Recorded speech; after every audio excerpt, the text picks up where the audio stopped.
Now, thank you. I think the crazy thing is anybody that, follows me and knows my brand, I don't know if they've put it together that the cartoon logo that I have, you actually did it for me years Oh, the ago, first man. one, So, yeah. yeah, yeah, yeah. No doubt, man. So, Yeah, man, we've been rocking since that was 2010, I believe. yeah, most definitely. Yep. And I have a snapshot of that I'm going to share with everybody today. So let's get started, man. If you ready to jump in, let's jump in. Now, let's do it. All right, cool. Let's get into my man right here. I know you've been in this industry for, man, 24 years. I mean, your Yeah, bio is crazy. yeah. Now, I've been DJing in the market for over 30 years, but on the radio at least for 21. Wow. And the same Yeah, station too. I saw that yeah, same before and after station. picture. Yeah, same station. Yeah.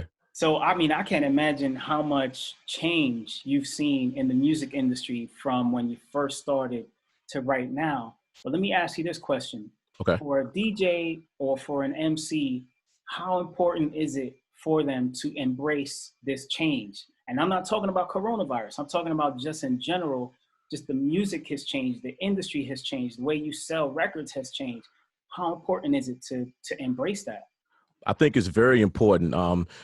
Even like you said, before the coronavirus, everything was going like toward the digital lane, the social media lane. But right now, that's all that we have. So, Yeah. versus being able to be on the street with your flyers and your product and all that other stuff, you really got to know social media. So much so, like I have a lot of DJ friends, and we've all been going through trying to get this crash course in videography because we want all of our videos. And now, as you can see, I got the mics and everything. We're trying to Yeah, make you sure that set up. everything, yeah, we're trying to make sure that we do everything to the next level. So it's very important now more than ever to embrace it, because here's the other thing. I don't know what we consider normal when we're going to get back to that. Mm, So I think right now it's very important to start embracing and looking at, if we don't, or if it's a while before we get back to that, what are the things that we can do to stay afloat? yeah, no, that's true. And the funny thing about that is whatever new tactics you learn now, whatever new skills you learn now,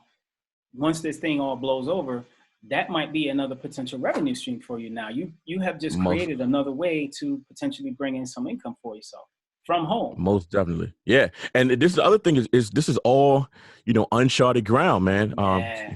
And so all DJs, like all the DJs that I talk to, from the Jazzy Jeffs and everybody, we're all trying to figure out, what we're going to do. You know what I'm saying? So, And Jazzy Jeff was one of your mentors.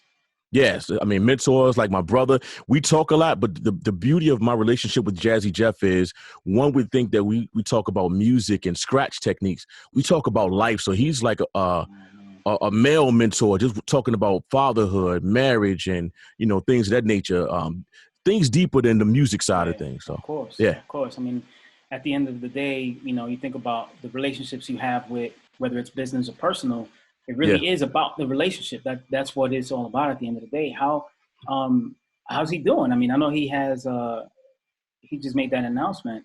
Yeah, now he's good. He's definitely good now. He was going through it a while ago, but by the grace of God, he's doing good. He's been live a couple times. Matter of Yeah, I fact, saw I believe that. he's going to be live tomorrow at 3:00. So now he's definitely good now. That's awesome. Have you shared with him any sort of like ideas or like business ideas of how you can do a jam from the house? Like, because like you say, he went live a couple of times, and there was the Yeah, RZA and DJ Primo, yeah, event. So is that yeah. something that's possibly in your lineup to do something like that? This is the time to really build the audience for it, because if you can build the audience and you can show brands and companies that you have the audience, then those No. opportunities could turn into sponsorships. If they come on, Yeah. like a person like D Nice is going live, and I think one time he had 100,000 people.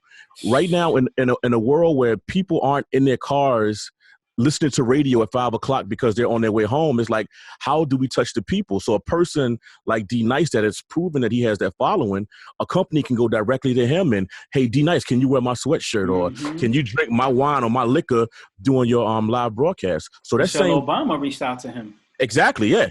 So, I mean, I think we all have the opportunity, because we might not be able to get 100,000 people like D Nice, but in my market, I might have enough people that some of the businesses around here that are still doing takeout orders might want to try Mm, to chime into my audience to kind of market, what yeah. they're doing. You know, so there's ways around it, but in the beginning, I think it's more about building that audience. You know, you can't make it about the money off all the top. time. A lot of us, you know, illustrators and freelancers and stuff, we got hit real hard. You know, I'm gonna ask you in a minute how it affected you, but Woo! you know, Man. it was no joke. You know, Yeah. so I mean, I'm looking at your pictures. You have the Art of Noise I don't know. event. You have the weekend lineup event. I mean, your business is being in crowds of people. So there's no doubt that this thing affected you. How did it change things for you? I mean, it literally brought everything to a standstill.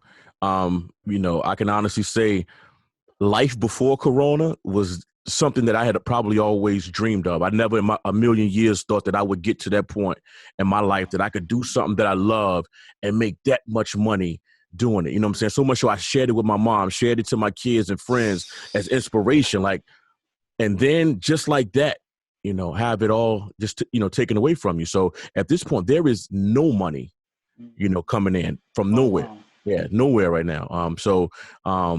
You know, by the grace of God, my mom always told me when all that money was coming in, she always preached to me, make sure you save for a rainy day. You know what I'm saying? So, you know, because of that, you know, we cruise controlling for a minute. It's still concerning. It's still concerning because, you know, at a certain point, you know, with nothing coming in and a lot going out, you know, you start to see the effects of that. So, absolutely. Yeah, but no, to answer your question, it was hit hard. I think the other thing that was humbling to me, though, as hard as it hit me, I mean, it's the fact that no DJ in the nation is DJing right now. You know, I'm not DJ Jazzy Jeff. Nobody is doing it. Deeper than that, when you think of the venues that we used to play in, the Art of Noise, I used to do my event in this place called the National, where Live Nation had to stop all of their events across the nation. So imagine all of the concerts that they had. Like, they've probably lost billions of dollars, you know, because you know what I'm saying? So it's kind of humbling to look at it and not make it all about you, you know? So, yeah. Yeah, no, I could definitely see that. You know, and I was bugging out because, you know, you said this earlier. You said it several times before. I've never met you. Yeah, it's our first time. I've never met you. This is the first time I see you and even speak to you. But it's weird because I feel like I know you because you're very open about certain aspects of your life. I trip out because I'm like, yo, your last name is Battle, and it's the perfect fit for you because, you know, you're no stranger to overcoming adversities. You know, May 22nd, 2013, right away, you know, I'm sure that rings a bell to you. Most definitely. Cancer. You know, and being a cancer survivor, I mean, that's a whole other level of overcoming adversity, you know. So number one, congratulations. I'm so glad that you're here with us today. Thank you, brother. You know, but let me ask you, going through adversity, whether it's personal or professional, like what types of things do you do to keep your spirits up, like to try to keep a positive outlook on the situation? Well, I guess I look at it like there's two things that I can do. I can either let it bring me down or I can look at it as an opportunity to try to build myself up. So whenever I'm in a negative space, the first thing I do is try to turn to something. What can I do in my life right now that will be productive, that even if it's at a slow pace, you know, a week, a month, a couple weeks, a year from now, I'll look back at it like I'm glad that I did this, because otherwise I could sit down and feel sorry for myself and wonder why me, why did this happen to me? Or, oh my God, you know, so I don't even know if I've sat down long enough to embrace really what's happening right now, because my wheels are always turning like, well, what can I do? What can I do to keep moving, man? So I feel like you get defeated once you stop. Once you let whatever it is that you're in front of stop you, that's when you give up. Yeah, you know, So I just keep moving no matter what. And then, you know, how does it feel for you to, I mean, because you said, you know, you're doing what you love and you're able to share that success with your family. But sharing your success with your family is very different from your family being inspired by you and your daughter, you know, deciding that this is a path that she wants to follow. As a father, how does that feel for you? There's no words to express it. Like, that's the one thing that I've always said, you know, having 4 kids, 3 daughters and a son, everybody always used to say, you know, who's going to be the DJ? Which one is going to be the DJ? My answer was always, I don't want to force any of my kids to be a DJ or do anything music related, Right. because I wasn't forced to do anything that I'm doing. So Exactly. if my son wanted to be an ant farmer, I want to find out where we can get the best ants from. I want to, whatever it is that he wants to be or my daughters want to be, I want to, pour into them. Yeah, you know what I'm saying? So for her to decide that she wanted to be a DJ and, that she's very good at it. I'm not just saying it because she's my daughter. I think I've said it only on one other interview before. There were times that I didn't feel like doing the 5 o'clock mix here in the city. And I would tell my daughter, these are the songs that I want you to mix. Mix these songs, don't play any drops, and I'm going to send it into the radio station and play it. And people thought it was me. That's how. Oh man. Yeah. So that's how good she is. That's great. That's great. Yeah. Man. No, it's humbling, man. I think putting your life in perspective and looking at like what's really important around you really, really helps. Having that support system and just looking at the pictures that you post on your Instagram, on your Facebook. Very family oriented. Like, was it always like that? Where you just like the whole family's included with your business? It's not just, okay, daddy's going to work, but hey, look, mom's in the picture too. Now my son's in the picture, my daughter's in the picture. Your flyers have your son on it. Yeah.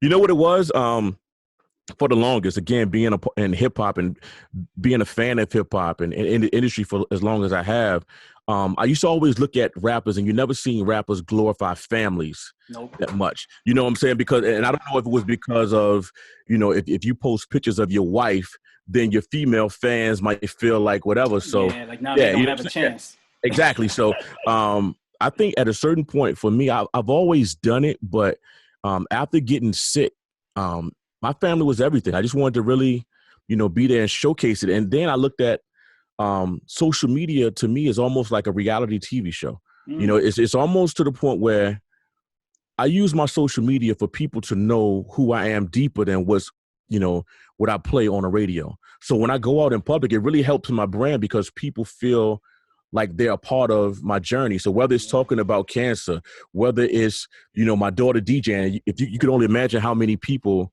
have approached me about congratulating me on my daughter and her journey with the DJ and stuff. So I'm not, my family's everything to me, awesome. even if, you take all this away, as long as I got my family, man, I'm all the way good. That's awesome, man. It's great to see that you have that perspective. You know what I mean? Because I think a lot of us sometimes lose that, or it takes something real serious or real drastic for us to realize like, oh man, you know what? I got my core people around me. That's really all I need to get by. That's it, man. So I know we're all still trying to figure this thing out, with how we're going to make business and see that next check come in. What advice would you have for any DJs or like MCs who are in the situation that we're in right now and they're trying to figure out like, okay, what options do I have available to me? What could we do, or what could they do rather to start creating those new opportunities for themselves? Some of the first things I would say is use this time to, sharpen your skills. Use this time to sharpen your brand and make sure that everything, anything could always be better. So make sure your brand is together. Make sure your logos and all that stuff is together. This is also the perfect time to build relationships because, all of the DJs that were working in the club all the time or that were too big to have conversations with you, this might be the perfect time to build relationships, even as well as companies, like reaching out to some of the club owners, the promoters, and just asking them, how are you? How are you doing? When things pick back up, they won't forget that. So this is the perfect time to, build relationships as well as, work on your brand and sharpen your skills. Do research. If you think about social media, a lot of DJs are on live, mixing live, Instagram live, Facebook live. I haven't done it as much because instead of me trying to showcase or compete with what they're doing, I'm being a student. I don't get that many opportunities to listen to other DJs play. So I'll sit back and I'll listen to a DJ and I'll pull out a pad and a pencil and I'll write down the songs that I remember that I might not play as often and make sure I add it to my arsenal. So I think you're right though. I think this is absolutely a good time for people to, really dig deep and start just connecting with their previous clients. Because you never know, man, it could definitely turn into something bigger later on. What do you because think? we're all grounded right now. There's nobody that's above anybody else. We're all grounded. So this is the perfect time to reach out and ask for advice because, again, I have a circle or network of DJs that I couldn't imagine in a million years that I would be on the phone having conversations with, and we're going back and forth sharing, I just bought this new piece of equipment. What are you using? And just sharing, we're all trying to figure it out because there is no blueprint to what's happening right now. So, and then there might be, last thing, there might be a DJ that might have the knowledge, but might not be as big as some of the bigger DJs, but that knowledge could help, get you in the door with some of these guys, Absolutely. So. Absolutely. I mean, you mentioned Jazzy Jeff as one of your mentors. Who were some of the other cats that pretty much mentored you and helped you grow to, to learn the skill sets that you have? I mean, I know that's all you. That's all the work you put in. But who were some of the people that sort of helped you and guided you? In my city, there's a guy named DJ Drake. We went to high school together. And when we were in the 9th grade, he was already on the radio. So if I had to give ninth grade? In the 9th grade, yeah. That's so crazy. if I had to give anybody credit for being the person that taught me how to DJ, it would be DJ Drake. The funny thing is, when we were in the 9th, 10th grade, I used to play his cassette tapes in a hidden cassette player and act like I was DJing. So for people to even mention us in the same sentence now, again, is a very humbling thing. Yeah. Even to this day, I'm still, learning from the older DJs and some of the younger DJs. A lot of the music that's on the radio right now, I'm not too familiar with. So my daughter tells me like, yo, Dad, you need to be, playing this. You know what I'm saying? So, yeah. So it's, you never get to the point where you stop learning or stop being a student of, you know what I'm saying, the whole game. Was it a drastic change for you though? Like DJing in terms of because I know vinyl obviously was the way to go. And then it looked like they didn't use vinyl for a while. They were using like these real tiny little CDs or something to mix. Is that, what was that? Those weren't 45s. No, when people were using CDJs, they're like controllers, yeah. Oh, okay. Yeah, so I'm old school, so I need a 12-inch platter. So whether it's the Rain 12s or like behind me, you see a whole record wall. Those are all, records, yeah. So for me, I have to have that feeling. So even if it's a controller, it has to be the size of or feel like a record when I'm DJing with it. So for somebody starting out now, let's say they're taking DJ school and they're starting to get the hang of it. How should they set up their business? Should they do CDJs or should they do vinyl or should they do a combination of two? What do you think? I think it's whatever they feel that whichever direction they want to go. I wouldn't, if you are young and you're getting into it, I don't know if you need to go to vinyl unless you want to because of technology. And this is where you're starting at. It might make sense for you to start with the DJ controllers. Okay. For me, the reason I go to the turntables and everything else, because that's what I'm used to. So and that's what I've learned on. So. Doesn't it make it harder though to go to jams and you have to bring do you still bring like the crates?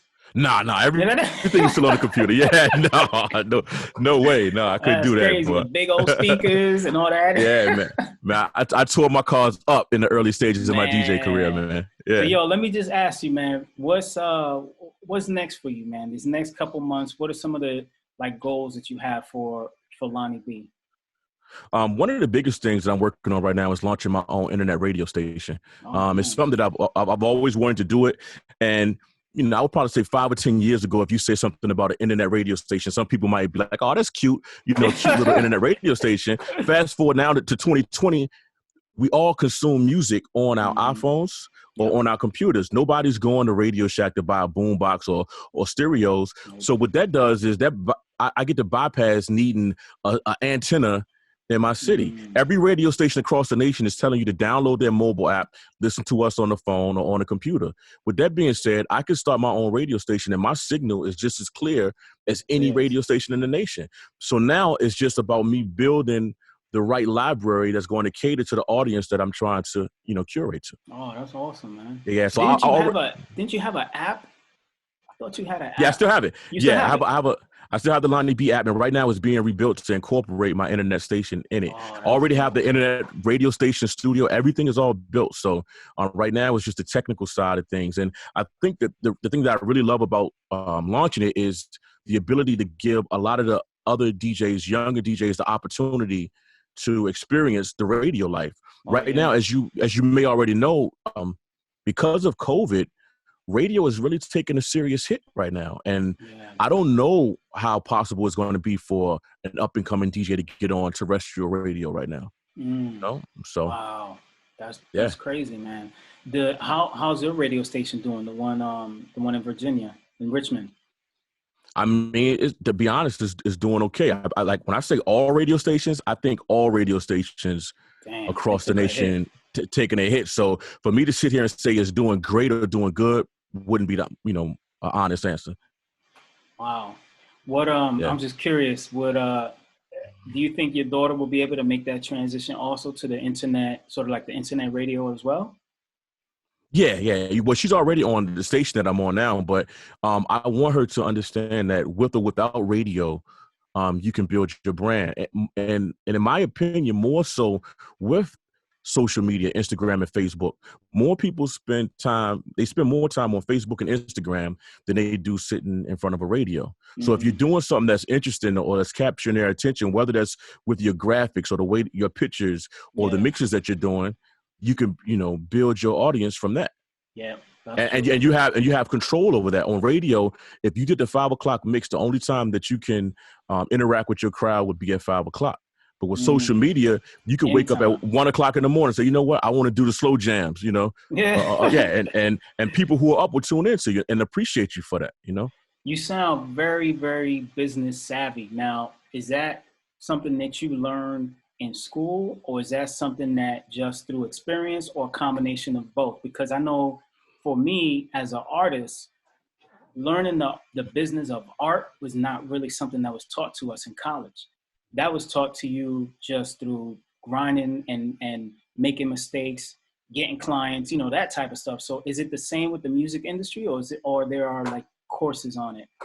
Nah, well, everything for the most part I've learned from trial and error, I've received some advice from people, but even me, I got to say that a lot of times I like to go with my gut, and whether it's the right or wrong thing, I learn from it.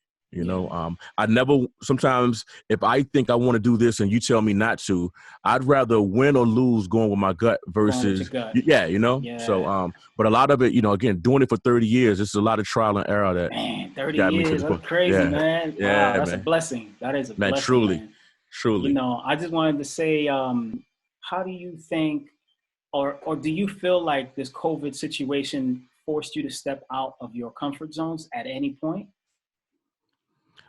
It is, I haven't done the things that I would consider stepping out of my comfort zone as of yet, because again, right now I'm still really building my arsenal, but there's no way around it. Yeah. There's no way around not stepping outside of your comfort zone. All of our comfort zone has been snatched away from us. You know what I'm saying? So, right now I'm still analyzing, researching, and figuring out how to do whatever I do, because what's important to me is standing out. I never want to do the same thing that everybody else is doing. So that's another reason why I watch what all the other DJs are doing. Whether it's, the way that they set up, what they have in the background, how clear is their audio, So right now I'm still doing the research to make sure that when I do go live and jump into that arena, that everything is right for me. I wanted to share that image of that design that I did. I just saw it up right here. Uh-huh. This is 10 years ago, man. Wow. So be easy. Yeah. and you know what's crazy? All of the sample images, I still have all of the sample images that you sent me. Oh, every one of them. ones? Yep. Oh, I have all of them, man. So dope, it's still one of I still have vinyl records. I actually have a statue that like a character that I sent your image to somebody and they made it into a figure. Wow. Yo, you gotta post it. I gotta see that. That's crazy. Yeah, that's such a. I know you've been saying a lot about how much you admire and you're inspired by me, but the feeling is mutual, bro. Like all my life, being a fan of hip hop, part of hip hop has always been graffiti and the art's perspective of it. So when I saw your work, man, I was drawn to what you was doing so much so that I was a huge fan. So from you being able to create the perfect images for me and my brand and stuff early on, but then I think when you started to comment on my messages, I was like, wow, that's my man. You know what I'm saying? So it was deeper than, just a comment to me, because again, I'm such a fan of your work. So again, it goes back to what I was saying earlier, man, about the relationship stuff. When I saw that you released your book, I went straight to Amazon and bought the book for my son, man. I took a picture of my son with it. I got to send it to you. Yeah, you told me that. Yeah, man. So. No, that's dope, man. I appreciate that. I really do, man. I actually have a question. Okay, what's up, Brian? Okay. How did you find building an audience and network over the years? What were you in what's some advice you can give on that? On building the audience? Yeah. Um, for me, I started DJing when I was in high school. So one of the things that I didn't do, I wasn't in a rush. I kind of slow grind my audience and catered to, if it was, 5 people, I made sure I did what they wanted me to, or kind of catered to them. I never looked at 5 people and complained about why isn't it 500. Instead of worrying about the other 495 people that weren't there, I focused on the 5 that was. And then eventually that 5 turned to 10 turned to 30. I have a party that I do called the Art of Noise. And the Art of Noise, the first one I did had 100 people there. And if you have a good product and you understand who your target audience is and you stay true to that, eventually it will grow. As well as making sure that your product is polished. In 2020, there's no reason that your pictures, your logos, your artwork, your graphics, everything shouldn't be as high quality as all of the big markets, because there are freelance people out there, doing great work to make you look as polished as a Nike or a Hot 97. Exactly. Yeah. Another thing, can I add, is again, on social media, one thing that I can honestly say that helps build my brand or my audience is being transparent, being vulnerable. Social media and, technology got all of us want everything to be perfect. We got to take the perfect selfie. We got to do this. So showing imperfections and sharing things about my life that aren't as perfect, it might be another person going through the same thing. And because of what I'm going through and they're going through, we get a connection. Going back to the cancer thing, when I talked about having cancer, there was a lot of cancer survivors that I connected with. There was a lot of people who had cancer scares or were hitting me up wondering, well, what did you go through to make you go to the doctor? Because of those types of connections and them saying, I appreciate you taking the time to share this with me. Yeah. So now when they come out and they want to party, they think back to that guy that was cool. So again, those personal connections that you can make with your audience is, very important, very valuable. That was awesome. Thanks for sharing that. Yeah. Thank you so much. Thank you, Brian. I want to thank you sincerely, not just for inspiring me, but for supporting my projects and my book and my art. Because I've seen you several times give me shout outs online with, like, yo, you need graphics, hit my man Dave up. Yeah. So I appreciate that. And yeah, man, I just wish you and your family continued success. Likewise, bro. To see you shine makes me happy. That makes me feel like, I can do the same thing. It inspires me. So thank you so much, bro. No, man. It's an honor, man, to sit here. I love what you're doing, with all of your guests, man. So congratulations on everything that you're doing. And most definitely we'll be connecting to do some more business together, bro, for sure. Absolutely. All right. Much brother. love, man. All right, much man. love to you, man. Be Have safe. A blessed day. Same to you, brother. Thank you, all right, my everybody, man. for joining. Peace, y'all.